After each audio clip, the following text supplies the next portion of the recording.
नमस्कार, आप देख रहे हैं माँ तुझे सलाम और मैं हूं आपका होस्ट इरफान शेख, भारत पुत्र इरफान शेख। आज का बेहद अहम सवाल कि दुनिया की सबसे संवेदनशील समुद्री लाइन स्ट्रेट ऑफ हॉर्मुज क्या भारत की अर्थव्यवस्था की लाइफलाइन है?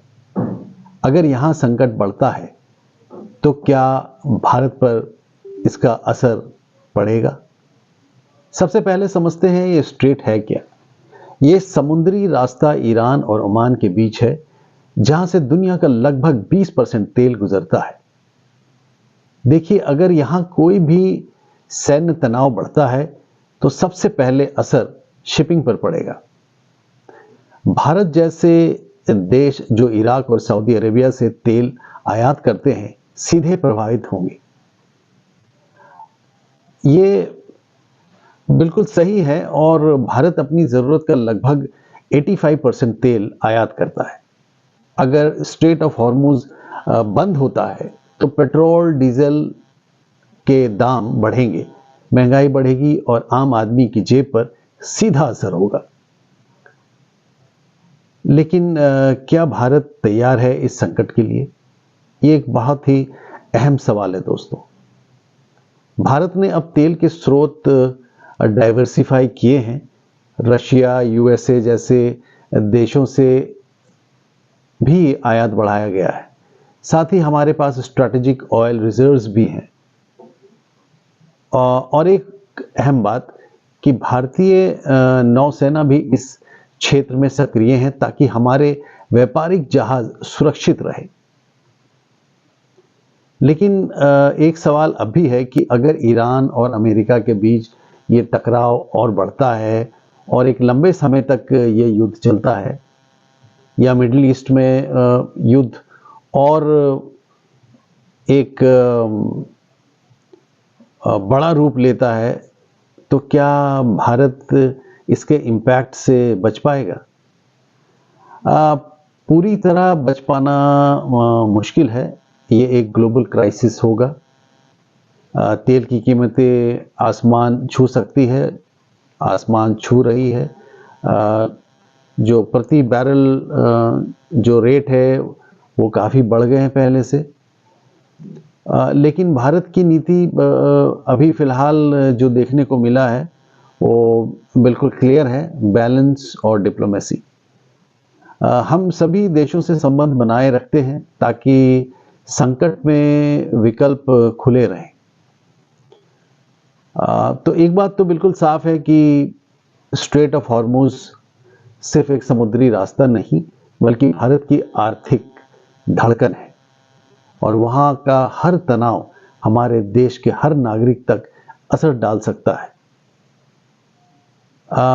लेकिन एक बात यह है कि इस पूरे सिचुएशन में अब ऐसा हुआ है कि ईरान ने कुछ जहाज़ों को अलाउ कर दिया है और उसके बदले में वो उन्हें चार्ज भी कर रहे हैं। इसका पूरा फ़ायदा अभी फ़िलहाल जो है वो चाइना इसका लाभ उठा रहा है और रशिया में भी तेल है और रशियंस इस वॉर का एक इकोनॉमिक फ़ायदा उठाना चाहते हैं। वो अपने तेल को महंगा कर सकते हैं और फ़िलहाल ये स्थिति है।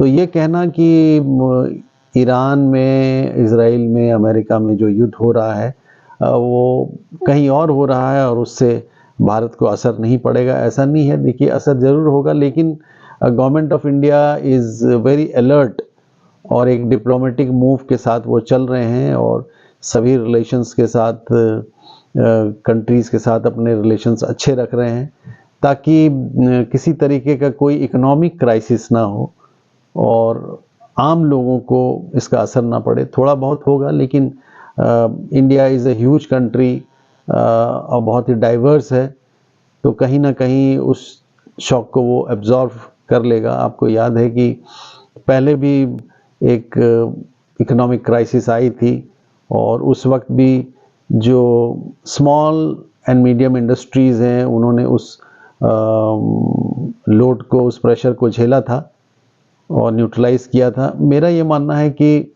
कुल मिलाकर के फोकस अब ये होगा गवर्नमेंट ऑफ इंडिया का कि सोलर पावर को और सोलर एनर्जी के जो स्रोत हैं उसको बूस्ट किया जाए, उस पर रिसर्च बूस्ट किया जाए और ज़्यादा से ज़्यादा एनर्जी के सोर्स, अल्टरनेटिव सोर्स को ढूंढा जाए।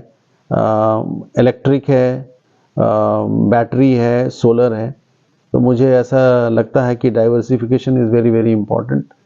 और आप सेव करके चलें, आप फिजूल खर्ची ना करें, try to save electricity as well as try to save fuel.